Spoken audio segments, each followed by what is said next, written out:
Welcome back to Social Seance Society. My name is Tara, and today we sit down with one of our oldest podcast friends, Edward October, the creator behind Octoberpod AM, a place where bold individualists believe that scary stories are best told over a roaring fire with a bottle of wine. This episode is packed with 90s and early 2000s nostalgia, including his experience with the Blair Witch Project's original marketing campaign and being terrified in theaters. We'll also dive into his journey as an anonymous creator and so much more. And don't forget to tune in next week for our monthly favorites and hot topics, because this episode is going to have a special announcement. Now, on to this week's episode. Well, Ed, thank you so much for joining us today here on Social Seance Society. Can you give our listeners a quick intro on who you are and what it is you create on the internet? Thank you for having me. I was saying before we started recording that I feel like I know you guys, even though this is really the first time I'm actually speaking to you real time. But yes, I am Edward October. I'm the creator host of Octoberpod, which if you listen to it as a podcast, it's Octoberpod AM. If you watch it on YouTube, it's Octoberpod home video or just Octoberpod. We are the retro horror podcast for bold individualists. Every other week, we tell true-ish, and classic tales of horror and the paranormal with a sort of vintage aesthetic. We intentionally try to make the show sound like old-time radio or a shitty print of an old horror movie. So we're very old school. And sometimes I've started doing sort of like non-story segments where I will talk about horror movies and other sort of like horror pop culture type stuff that I feel like saying something about. I love it. Oh, and if you guys listen to Three Spooked Girls, he is who you hear before the beginning of every single episode. Oh, yes. He does our amazing content warning. So you guys might think he sounds familiar. That is why. I do a couple of those. And I like to say, if you ever need anybody to tell you not to listen to your podcast, I'm your guy. I love saying, switch it off now. Turn to a different show. I just get the biggest kick out of that.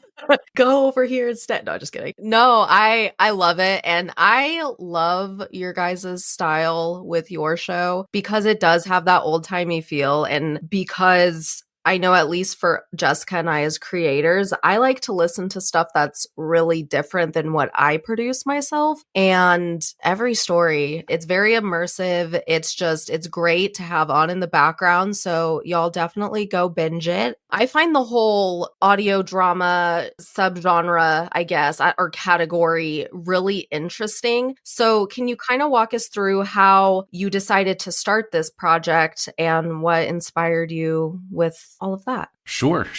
It's kind of a circuitous thing. It started off sort of with, I decided that I wanted to start a podcast because I was in a very toxic workplace environment. My job was hellish. My day job was hellish. I had like an hour to hour and a half commute one way that involved driving, subway, and walking, and dressing up in a suit and tie. Oh, man. Everything. I get there and everybody in the office is an asshole. Not the people that I immediately worked with, but like the rest of the office. Nothing but assholes and crazy people. So yeah, really toxic work situation. And I was so fucking miserable and was just like, what am I doing with my life? I have no creative outlet. I bumped into a coworker who was like, hey, I'm on this gaming podcast. You should listen to me. And I'm like, ding. Like if this person that I know could do a podcast, I can do a podcast. That could be fun. And already in my spare time, I like to dabble with audio editing with Audacity. I like to, this is really silly, but I used to make these like little Halloween mashups for myself to listen to. And I would like get like old horror movie radio spots and like chunks from old time radio and like horror movie music and sort of mash them up into this like mixtape thing to listen to around Halloween. So because of that, I knew how to use Audacity and I'm like, oh, I can do this. Like I could just make something worthwhile out of this skill that I'm doing. At the same time, my writing partner, John Iger, who's a dear friend from way back, he had a story called 2256, which he and I collaborated on. And it's a story about a gorgon, like a Medusa-like character freezing, slowly turning this girl's grandmother into stone. And so we wrote the story. It was sort of the idea for the story we came up with. It was because of my dad was dying of ALS at the time, which if you don't know ALS, it's something that progressively you lose all muscle function. It's what Stephen Hawking has or had, but most people don't live as long as he does with it. And it got my dad. Anyway, sort of in hindsight, I realized that, oh my God, this is a story about my dad dying of ALS. And so he wrote it, and we submitted it to a YouTube channel to sort of adapt. The name of the story is 2256. And I watched the YouTube video that they did of it, and I thought, this is okay, but I could do a lot better, and had a lot of other sort of cinematic ideas and other ideas, audio ideas for it. So that became one of the first things that we did on Octoberpod. And if you listen to the Octoberpod version, it's a very sort of found footage-y sounding type thing. And I got my friend Jen from our True Crime podcast, who you guys may know. She narrated that one, did a great job with it. So anyway, in one sense, I created Octoberpod to have a creative outlet while I was going through this hellish work situation. Another sense, I created it just to tell this specific story in the medium that I wanted to tell it in. Then it's kind of blossomed from there. Initially, I didn't have it in my head to do like all audio dramas. I was thinking of it being more like Art Bell Coast to Coast or Ghost to Ghost, the Halloween, where it'd just be like, I'm going to tell a ghost story, a true ghost story, or a true-ish ghost story, which would be a ghost story with a basis in fact that we've embellished for, dramatic effect and punch up the scares and stuff. That was initially my idea. And then I just started the audio dramas. Ideas just kept coming. So now we do sort of a mix of like single narrator, I'm going to tell you a scary story, and multi like big cast things where we have lots of people voicing different characters, including Tara, who has played a badass superhero in 2 stories. She plays Lady Skunk Ape, who's sort of like She-Hulk meets Squirrel Girl if She-Hulk and Squirrel Girl had a career as both a rockabilly pinup model and as a video store owner. It's very strange, but Tara did a great job with that. One of my first early concepts for the show was to be like a newscaster, tells scary stories, which is why I came up with Edward October, because the name is I wanted a name that was syllabically similar to Edward R. Morrow, so Edward October. So he has like this newscastery kind of name. And have you seen the episode of The Simpsons where Bart is watching the old episodes of Krusty the Clown, and he comes across the old black and white episode where it's like this very muted, like subtle jazz music, and it's Krusty's in a suit, and he's like, let me be blunt. Are we in a labor crisis or something like that? So I was thinking, wouldn't it be funny if there was like a horror show with sort of like that structure, like a serious news guy, but he was actually a horror host and like wearing Dracula fangs and stuff. And I'm like, wouldn't that be funny? That's amazing. I love it. I'm like, this isn't even interesting as I tried to do it. So anyway, that's how it started. I love it. Something that you did kind of mention, and I feel like a lot of us, people we've had on as guests and other people in the same kind of like spooky corner of content creation, you brought up about how writing and whatnot was helping you get through the things with your dad, the job, all of those horrible, like the real life horrors, right? So to back it up even further, do you remember what was like your first taste into horror that like sucked you in, whether that was like as a kid or later in life? So it seems like as long as I can remember, I always loved Halloween. So because of that, that sort of made me sort of like kind of interested in spooky stuff. But, I was growing up in the 80s. You would see Nightmare on Elm Street commercials on primetime TV, and scary shit like that was kind of like ubiquitous. And so my parents kind of tried to shield me from that stuff for a long time. And I was very like kind of like a scaredy kid about scary stuff. Yet I loved Halloween. And then I sort of discovered Godzilla and King Kong and Creature from the Black Lagoon and stuff like that. And so I kind of became a monster kid between that and loving Halloween. I was the kid that liked the dinosaurs and the monsters and stuff like that. And then when I got a little bit older, I was in 4th grade, my dad started telling me about Christopher Lee, how he thought that the Christopher Lee Dracula was better than the Bela Lugosi, and he's telling me how fucking awesome Christopher Lee was as Dracula. And I'm like, oh. So then I started going through the TV guide and looking for how can I find the Christopher Lee movies, because and Hammer horror movies, because that was Christopher Lee, Peter Cushing. And those, when I was growing up, were hard to find in your local video store. So I'd have to hunt through the TV guide, and usually I would find them playing on TBS late at night. And so I had to figure out how to program the VCR to turn on at like 1:38 a.m. or something like that, and then record the thing. And always the clock on the VCR would be wrong. And so I would start like 15 minutes in. Oh, that's terrifying.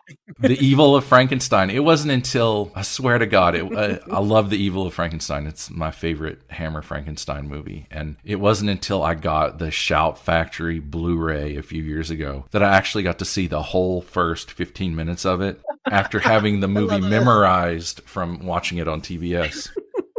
Oh, and the other thing about TBS, they showed an Americanized version of it. So it's a British film. For American TV, they cut out like all of the like mild gore that was in it, and they replaced it with scenes with American actors doing sort of a fairly unrelated subplot. I just thought that was how the movie was supposed to go. And I'm like, oh yeah. I'm like, oh, that's interesting. Oh no. Yeah, I didn't know until much later in life, like, no, this isn't the thing. And now that the American footage is hard to come across, and I'm like, oh my God, I'd give my eye teeth to have the VHS that I recorded off of TBS with the first 15 minutes missing. And, that 15 minutes would have been filled with something like, wrestling or, whatever was on TBS before. Mm-hmm. Right. Or some infomercial. Yeah, exactly. So that's how I got into. So after that, like, I was hooked with Dracula, Frankenstein, Wolfman. I was always more of a Hammer guy than a Universal guy. Then when I was 11, my mom suggested that I watch The Omen. And it's real heavy-headed. God. What's funny about that is I'm an adoptee, and like, my parents are great. I was very fortunate to be adopted into a loving family. But, my mom was like, oh yeah, you should watch The Omen. That's really scary. I think you'd dig it. I'm adopted, and The Omen is all about closed adoption. Like, doesn't work without there being a closed adoption and the adopted kid being stigmatized for being different. So like, okay, interesting choice, Mom. And the other thing is that I had a very religious upbringing. My mom is super religious to this day. Yep. Twinsies. I'm not so much religious now, but my mom still is. But back in the day, like, I was very much like choir boy type kid. And the Omen movies and The Exorcist, you have to be like extra religious to be really freaked out by those. And so I watched The Omen, and it scared the shit out of me. The soundtrack to that movie is like all of this like satanic chanting. And I would go to bed at night and try to go to sleep, and I would just hear that Ave Satani in my head. Cannot fucking sleep.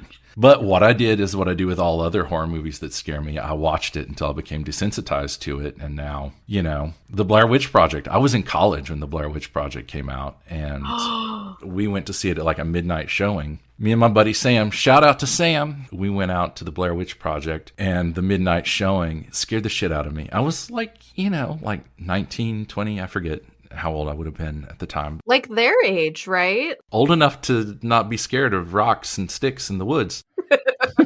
We left the theater, and we were about to go home, and we lived like way out in the country, both of us, dark. And I said, hey man, you hungry? Let's go to Perkins or something and grab some pancakes. So here it is, 12 o'clock. We're going out to Perkins to get, midnight pancakes, and we sit and we eat pancakes and we drive home. And I'm like, hey man, you just want to drive around for a little while? Because I was scared to go back home and go back through the house by myself.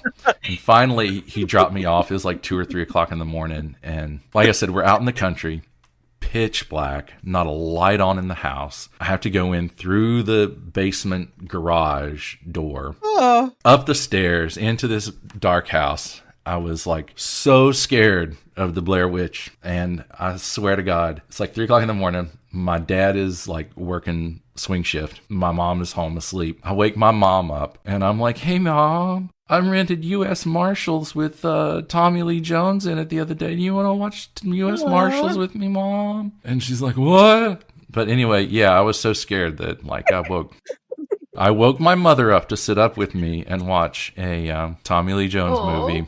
When you guys went and saw it, was it still not known? It wasn't fake? Like, was it still being presented as like a real movie? Or did they, I don't know how that worked out. I just know for a while with the marketing. Oh my God. So when we went to see it, I think we knew that it was fake, but it was really kind of the first found footage movie that we had ever seen. There had been found footage movies that came out before that, but this one is the first one that really came out, and it was like, we are hardcore trying to sell the fact that this is literal footage that we literally found. So the thing that really sold it was that ahead of the release of the movie, Sci-Fi Channel did this thing called Curse of the Blair Witch. Oh, I remember that. So it was supposed to be the true crime, true paranormal documentary, like Unsolved Mysteries presents the Blair Witch Project. And so it would intersperse footage from the movie with interviews with people who were pretending to be Josh and Heather and Michael's parents, brothers, and it's like, oh yeah, he was really quiet. He was a quiet kid, but he could raise hell. And like, oh, she could light up a room. You know, all of these true horror, true crime, you know, cliches.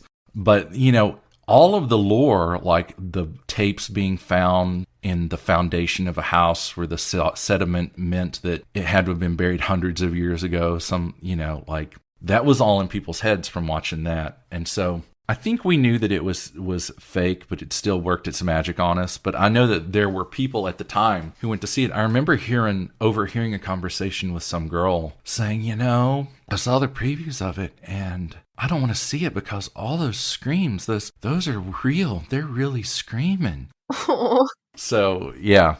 So anyway, the Blair Witch is another one that I had to watch over and over and over to get desensitized to.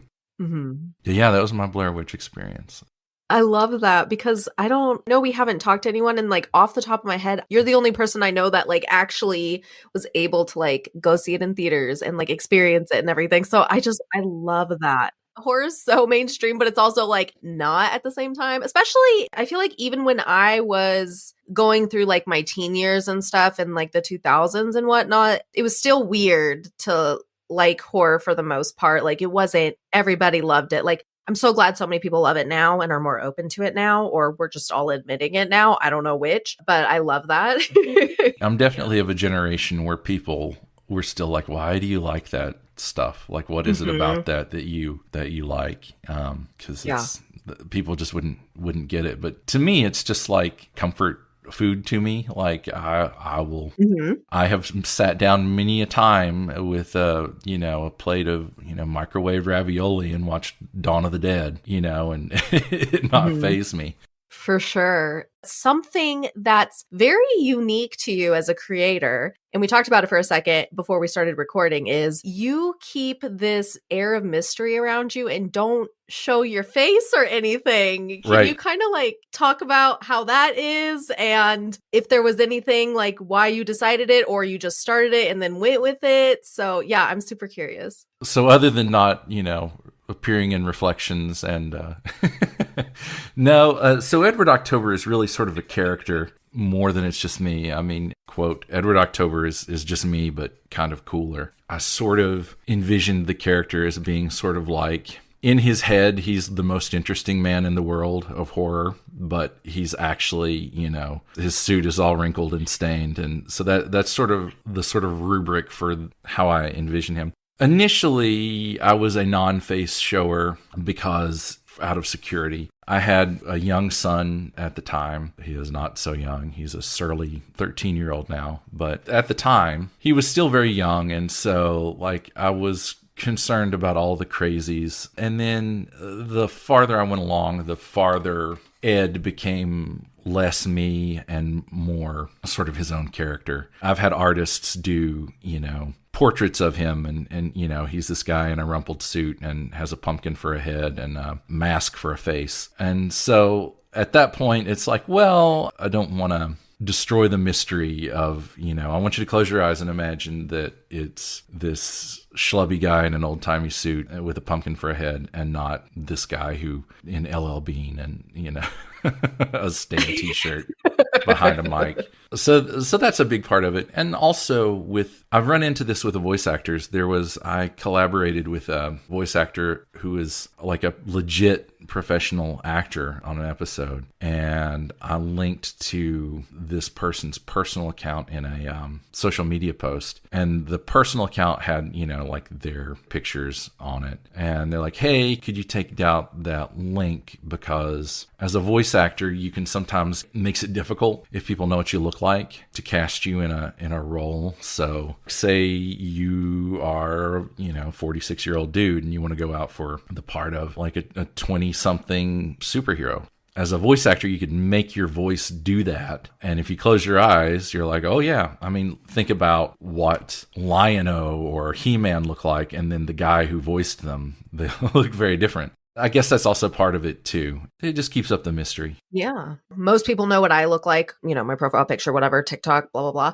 But what a lot of people don't know is most people assume, and even people I work with assume that my like Spooky Sleuth Instagram is my personal Instagram. And it's not. I have a Instagram that I made like in 2013, and still semi use it. But once we started making Three Spooked Girls, I privated it. My profile picture on there isn't even me. It's like an illustration, So it's like, I totally get that. And it's just one of those weird things. It doesn't matter like where in the voice space you are. Like, I'll just say it. There are fucking weird people out there that do get kind of stalkery. So like, I don't blame anyone at all. And I think it's just so cool you've been able to keep it up for so long. To me, I always have viewed, and this is like a compliment, but it sounds weird. I've always viewed Edward October as like the Gossip Girl of the horror audio genre because no one knows, like, most people don't even know. And I realized that too when we were getting recorded. No, that's cool. I don't even know what he looks like. I was excited. Well, and that's part of the reason why I'm on camera now is because like I wanted to meet you guys and like I feel like I know you guys. So, but what's funny is that's part of the reason why I'm not on Facebook is because like Zuckerberg's trash and Facebook is hot garbage. Facebook is full of all of the people in my family and high school friends and stuff like that who have political views which if I were to interact with them on Facebook, I would not respect them anymore. And so in order to honor those relationships, I don't want to know what you think about these things. And so I quit Facebook and never looked back. I was much happier after and continue to be not on Facebook, even though it would really help Octoberpod. Actually, I think more of the people who would respond to Octoberpod who are like Gen Xers and boomers are probably more on Facebook than they are on, but I don't want that noise. It's a cesspool. You're not missing much. I'm telling you. And so a big confession is that there are a lot of people in my life that don't even know that I do this. This is so cool to me. I love that for you. Because once people find out that you podcast, there's like a different narrative that starts happening in your life. Like I get asked all the time, like, how do I start a podcast? And I was like, Terry used to do consulting. And so I'd be like, well, you could pay my friend to teach you how to do a podcast. That's one. Or Google is free. That's how we did it. And Google is better now than it was when we started. It has more information on how to do it. But then it's like, I recently had this experience where my nail tech, who I've been going to for a while, when I first started seeing her was like, you sound really familiar. Do we know each other? And I was like, no, I don't think so. Like, I have no clue who you are. My coworker came with me she like showed up. She'd Googled the place and showed up and was like, oh my God, this is a weird coincidence. And so we're sitting there and she was like, what are you doing this weekend? And I was like, oh, I'm recording for the podcast. My nail tech's like, oh, you're on a podcast. And I said the name of it. And she just like, you know how like you hear something, but you don't like absorb it. So the next time I go in, she's giving me a pedicure, and I already have issues with feet. Like, I don't want people touching my feet. I don't want to touch your feet. Like, solid. I don't like it. I'm too ticklish to ever get a pedicure. Like, it just would never. I can't imagine. I have to like look at a point on the wall and like focus all of my energy on it to not like one kick or two giggle too hard. But she's literally holding my foot, and she always has a show on, like she has a TV going. And so we were watching Queer Eye, and Jonathan Van Ness was on it. And I was like, oh my God, here's like this really weird thing is that like a few times Morbid has like quoted Tara and I on the show. And I'm like, Jonathan is a huge fan of Morbid. So Jonathan Van Ness knows like my name and words I have said. And I'm like, this is amazing. And she goes, what's your podcast? She's literally holding my foot. She's like, what is your podcast name? And I was like, it's Three Spook Girls. She goes, oh my God, my best friend and my cousin and I all listen to your show. That's why you sound familiar.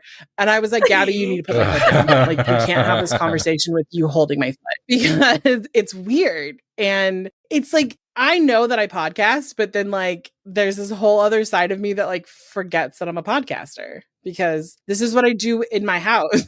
Well, and you know what? It's a good way, like having sort of a pseudonym or like a stage persona for it. It sort of helps you separate it, like your home life from your pod life, from your work life. And so in a way, it's kind of freeing because if you're dealing with fiction, and a lot of the stuff that we do is I will come up with a story idea and I'll have one of our writers go flesh it out into a story, and then we'll do it. We've got 2 or 3 writers. We've got Amber Jordan from Witches Talking Tarot and MJ McAdams. They write for me. But anyway, when you're dealing with fiction or creative nonfiction, a lot of times you'll get like, oh, so who's that story really about? Is that, you know, because I know somebody that blah, blah, blah, blah, blah. So that's another thing that the separation is good to avoid. And for some reason, I just sort of took on the mantra early on of getting credit for it is overrated, you know, to just do it for your own enjoyment. The thing is the prize. Now, obviously, you know, bust my ass working on this thing, and that's, you know, I've got a Halloween special with 30 different speaking parts, and they all recorded separately, and I have to like put them together like a puzzle, and I'm like, I need more people to listen to this thing. But you know, I find out if I get into that too much, I'm like, no, the thing is its own reward. And I also think too, it's finding that thing or that topic or whatever that you truly do love, because I think that's why we can have the longevity we do, right? Because if we were only in it to get quote famous or whatever, like everyone would have quit so long ago. You know what I'm saying? You gotta love it to do it, because I think so many people get into it and it's a lot of work. Oh yeah. You just gotta love it. But I do love it. And like, I've always been a creative person and I've tried my hand at lots of different things. But this is, I mean, it's almost like a medium that I created for myself in a way. You know, it's not quite an audio drama, not quite a podcast. It's like a very neither fish nor fowl thing, Octoberpod. And it is the most fulfilling creative thing ever in my life ever. I can't imagine not doing it now that I've done it. And I wish that I had started doing it, 10 years before I even, started doing it. As soon as I realized that podcasts existed, I wish I had started. Right. I feel you. I love the podcast community, especially us that have been in it like pre-COVID, just because it's just everyone, well, mostly everyone we've ever interacted with is so kind, is so nice. And it's like, you don't have to feel weird being like, hey, I ran into this like tech issue. Like, have you dealt with it? What do I do? Like, people are so kind with being like, yes, try this, get this program, like things like that. And sometimes I do miss those old days just because of like how different it is now. But it's nice to see a good handful of us still podcasting. And it makes me sad too, because people are starting to scatter to the wind with all of the social media being shitty now. Half of them are fully on blue sky now, and half of them are not, or just nowhere in it. Like, they're still out there, but I can't talk to them because we're all on different platforms. I know. I agree. Yeah. But I do want to scoot over to one of the favorite parts of mine for each episode. I would like to kick us off with what new releases you are looking forward to. And some of these are new to me, so I'm excited to hear about them. Okay, so let me preface this I'm like an old grandpa. I'm getting to the age where the world has sort of passed me by, and I don't get all that excited about a lot of new horror stuff. I get more excited about discovering things that are old. Yeah, like new to you. Mm-hmm. So because of the Blair Witch Project coming out in a region-locked Blu-ray, and I just had to have it, I got a region-free player just for this Blair Witch Project that came out. Oh, okay. Because of that, it's opened up a whole new world of stuff that I can check out. So I've been checking out like all of these British discs. I've been getting into like British TV horror and making lots of new discoveries, stuff that's never been released in the US. So stuff like the Quatermass BBC shows and the Ghost Stories for Christmas and all that stuff, which you can't really get legally in the US. I've been getting into it and eating all of that stuff up. I recently discovered the Bloodthirsty trilogy, which is 3 vampire movies made by Toho, who are the people that do the Godzilla movies. Mm-hmm. So imagine like the creative teams behind a Godzilla movie making a Christopher Lee Hammer Films style vampire movie. I love it. The vampires do like a strange Eastern vampire type thing. Like they'll kill someone and peel their face off and use it as a mask. Or just out of nowhere, boobies.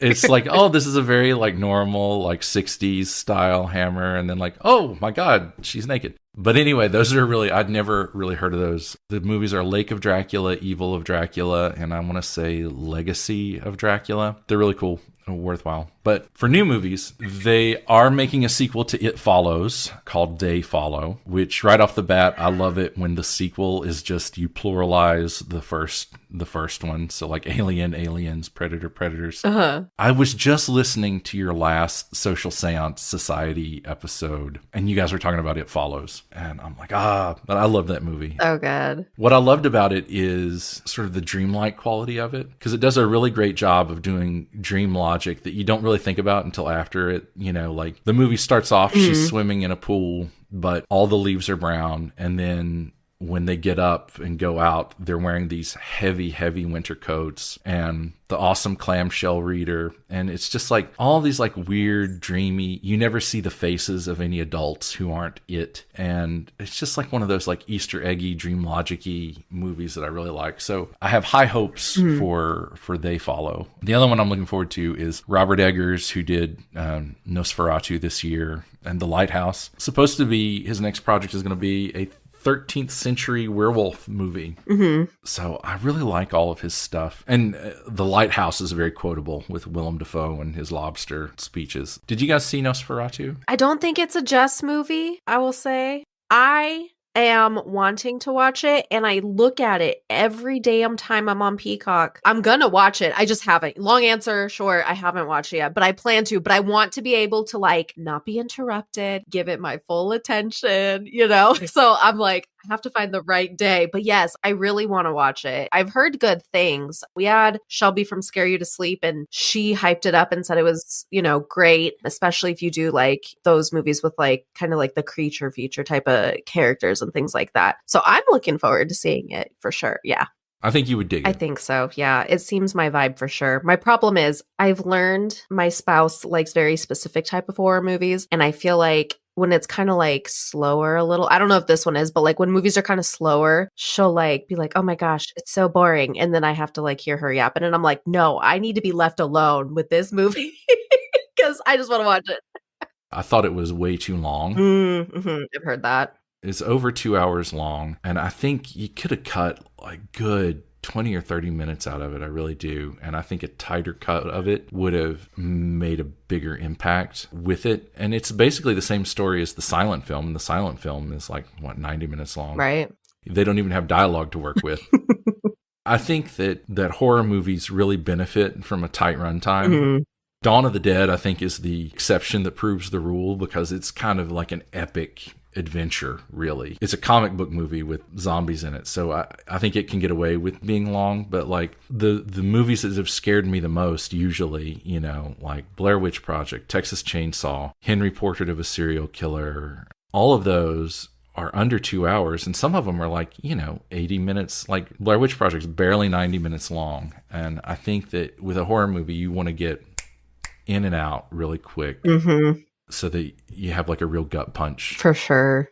I think the lack of explanation in horror movies like intensifies the Yes. scare. Like Yes. if you spend too much time setting up the horror in a horror movie, it takes you out of the scare. I mean, Yeah. I'm the resident like scaredy cat on our show, but like for the ones that I do like, I don't want to sit with it for like 14 hours and like learn everyone's backstory and things No. like that. I just want to be like, one, I want it over. That's the first and foremost. I just want Right. like, I can be like, this movie is an hour and a half long. I'm like 45 minutes into it. I have, 45 minutes left to go. I can do like in my brain. I'm like, I can do this. Like I'm good, and it's scary. Like silent movies were really scary because like, Oh yeah. what was happening is inferred. Like, yes, there's some words on screens to like explain, but like most of it is like an inference of fear. Like I haven't seen it. It is on my to watch list. But like I was kind of hoping that was what was going to be in it. Cause when I was young, I saw the silent movie. The Werner Herzog version with Klaus Kinski is scary too. All three of them are scary, and they're all very faithful to the same plot, and they're all very different movies. It's really strange. But yeah, you're right. Like a silent film can be scary in ways that just clips from the Dutch silent film Hexen. If you've ever seen those, it's just like anytime you ever see silent footage of like the devil or like a black mass or something, it's probably from the movie Hexen, and it's like really creepy and unsettling. I think my favorite David Lynch movie is a silent short film, and I think it's just the scariest thing he's ever done. It's called, I think it's like Premonitions Following an Evil Deed or something like that, and it's a minute long. It's a short film. It was made with a Lumiere silent film camera. So like the first model of motion picture camera ever made, he used an antique camera with antique film stock to make it. Just a minute of footage, and it's creepy as hell. It's on YouTube. Just type up like David Lynch Lumiere and you'll find it. Like you can do things with silent film like that are just really unsettling that you can't do. Roger Ebert said that of any film genre, horror films lost the most when they transitioned to sound. And I think that's probably true, You can just get way more dreamlike, in a silent film. For sure. Jess, what did you list for yours for this episode? So both of mine don't have release dates. I feel like that's a theme in my life. Every time we do this, I'm like, I don't have a release date for this. But the first one is the sequel to The Strangers, or I guess is it the prequel, like prequel-esque? They have so many of The Strangers out now. It's just another one. It's fine. Sequel's fine with me. I'm excited for it. For those of you who don't know, the house I grew up in is very much reminiscent of the very first The Strangers or Strangers. Tara and I went and saw it together. So it's kind of like our friendship horror movie. We were literally like driving back to my house, and it's like, I too grew up in a rural area, and there's one street light on my whole street, and it's a quarter of a mile away. So like, it's not helping at all in where we are. And as Tara and I were like driving back to my house, she's like, yeah, this kind of reminds me of your house. So there's always been a special place in my heart for The Strangers. So I'm kind of excited to see this one. I saw the first one. I haven't seen any of the others. I've just seen the first one, and I hear that they're very varying quality, the others. Yes, that's the nice way of putting it. So I'm hoping this one is a little bit more like true to the original.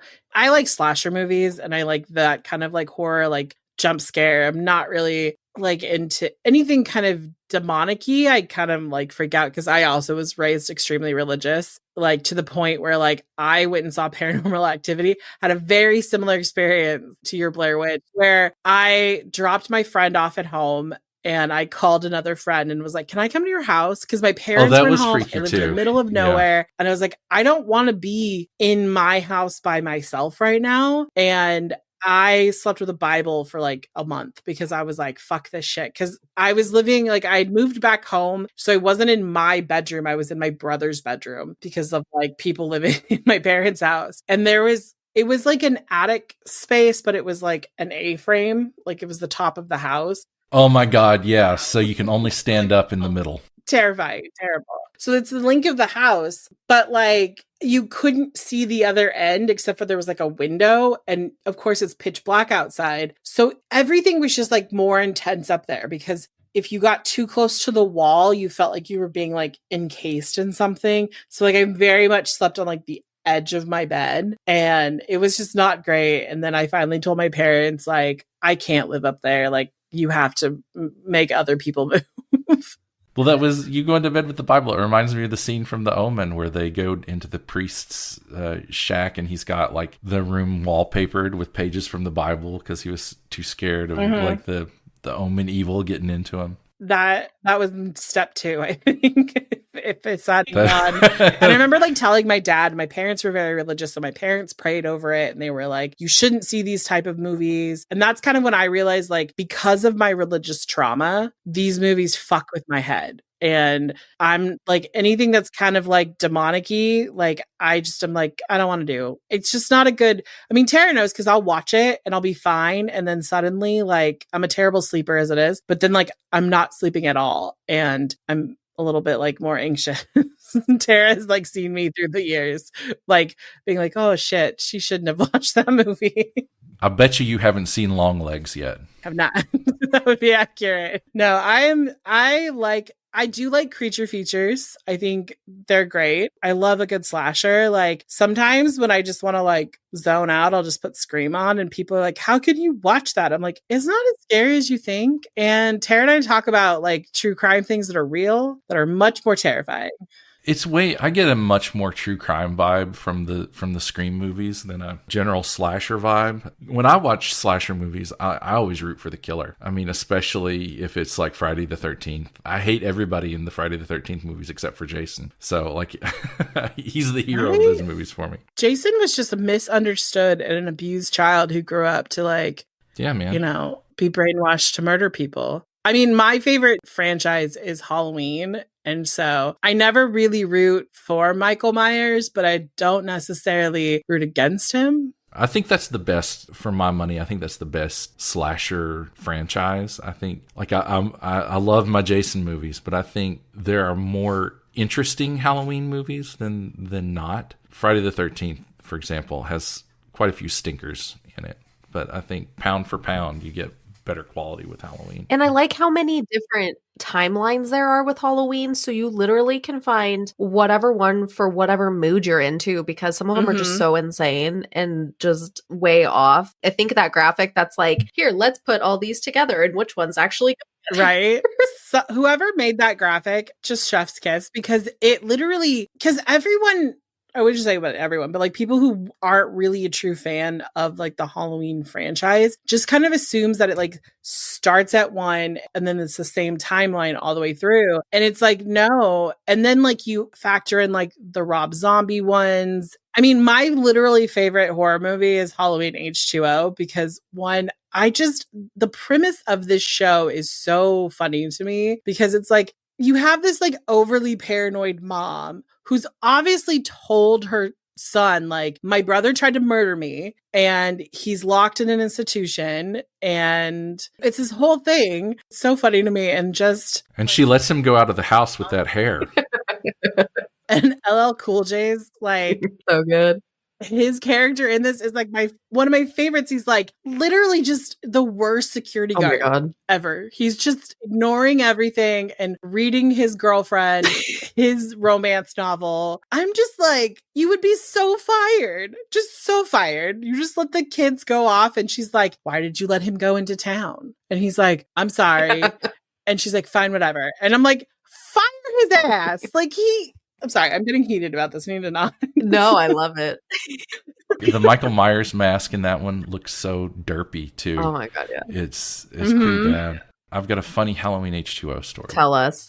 I'm also old enough to have seen Halloween H2O in theaters. I was really excited for it because it's Kevin Williamson who did the Scream movies. I was into the first 3 Scream movies in a big, bad way. And then after Scream 3, I lost interest. But so me and my same buddy who went to see Blair Witch Project with me, we were like, all right, we're going to go see some Halloween H2O. Let's do it. This is our jam. So we go and we made plans to go see it. And he, at the time, was in a toxic relationship with his girlfriend. And he was on the phone fighting with his girlfriend the whole time. I was waiting on him to go to the movies for like an hour or so. And it was just me and his sister sitting alone in the house, waiting on him like, all right, come on, dude, wrap it up. You know, you don't need to be fighting with her anymore. Like, it was bad. So he's like, no, man, I love her. I gotta, you know, all this stuff. She's horrible. He's like, oh no, I love her. I'm gonna marry her. I gotta make this right. I'm like, no, you don't, dude. Come watch Halloween. It'll be great. And finally, I was like, you know what? Fuck it. If you don't get off that phone, I'm just gonna take your sister. Me and your sister are gonna go watch Halloween, and we're gonna have a fun time. And you can sit here and be a miserable sack of shit talking to your miserable sack of shit girlfriend all night. And that's what we did. I went. I took his little sister to go see Halloween with me, and we sat like we were, you know, Tom Servo and Crow T. Robot from Mystery Science Theater, watching this silly old Halloween movie, and had a lovely time while my buddy stayed home being miserable. So anyway, that's my Halloween. I do love that there is a parallel in the movie, that it's like LL Cool J's like character, like his girlfriend is like, that relationship is so toxic that she's like, you can't get off the phone with me. That was literally that. It was literally that. And it was, she was one of these people that was like, she wanted a ring. They had just gotten out of college, and she was just like, I need a ring. She was like giving him the hard sell for a ring. And that parallel never even, like, I never noticed that before, but you're right. And Halloween Resurrection, that one's great just because it gave the world the line, trick or treat, motherfucker. Yes. Busta Rhymes drop kicking, you know, doing a WWE drop kick on Michael Myers. So good. And I love that, like, the genre or like the storyline just changed. Halloween is evolved to a place where people who love the original, love all the adaptations, we go and we sit down and we watch like the next iteration of it. And it's a completely different storyline. A lot of like fandoms would be like, well, that's not true to the story. And you're like, we know. Bravo. Like, thank you for this new storyline. The new ones, they completely erase everything else. Like, it's like, oh, we started over. And you're like, but you didn't start over, but you start. I'm like, okay. Like, but you died in one of them, Lori. Also facts. Like, I mean, here's the thing. If Michael Myers can come back from the dead every single time, so can Lori. Hell yeah. It's apparently their family legacy is to die and come back. Plot holes and common sense. If they were there in slashers and stuff, the movies would be 2 minutes long. Right. So I love it, and I don't question it ever. I just accept it.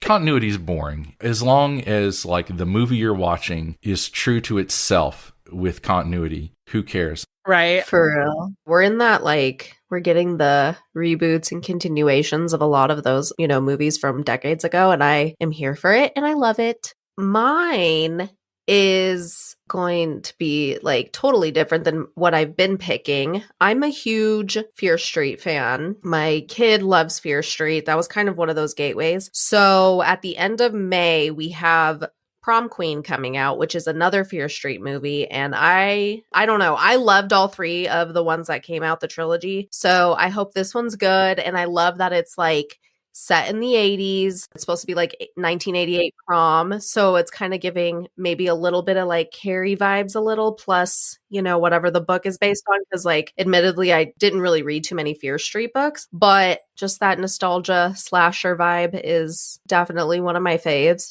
Anything that's got, I love like anything that's got that retro sort of graphic design. It looks just like one of those Fear Street novel covers. Oh, for sure. And even the series that they've been doing, I know those are separate, but like the Goosebumps reboot series, the anthology, I've loved that. So I'm really optimistic. I think it's going to be a good movie. On that note, thank you so much for joining us today. So everyone can find your show and social media. Can you let them know your handles and all of that good stuff? Sure. So for everything, go to octoberpodvhs.com. That will take you to my podcast, Octoberpod AM. That's the podcast. You can find that on Apple, Spotify, Spreaker, wherever you get your podcasts. I'm also on YouTube. Look for either Octoberpod or Octoberpod Home Video. I am at Octoberpod VHS on Twitter, and that is where I'm most active, unfortunately. But second most active on Blue Sky. Just look for either Octoberpod or Octoberpod VHS on whatever social media platform you're on. You will find me. Beautiful. And everything will be linked in the show notes for you guys. Again, thank you so much for joining us. Very long overdue. And with that, we will go ahead and sign off, and we will see you for next week's session. Bye, guys.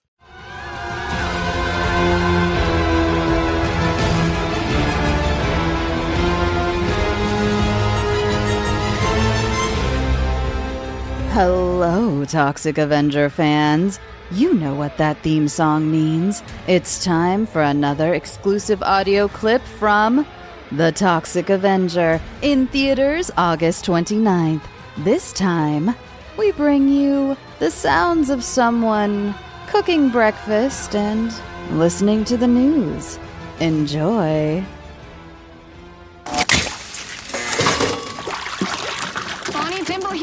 From New Chemistry High School for varsity tournament season. Coach Stanwyck, what can we expect from the Crimson Beaks this year? New Chem is gonna nuke them. Wouldn't want to be the Kennedy Cougars this Saturday, huh? Man, fuck the Cougars! Oh. Fuck the Cougars! Oh my god. So switching gears, we have a special exclusive... Okay, that's great. Do you want to be part of a winning team? Want to stand up against the forces of evil, like the Kennedy Cougars and beyond? Join the fight at I'mWithToxie.com and then see The Toxic Avenger in theaters on August 29th. That's I'mWithToxie, TOXIE.com.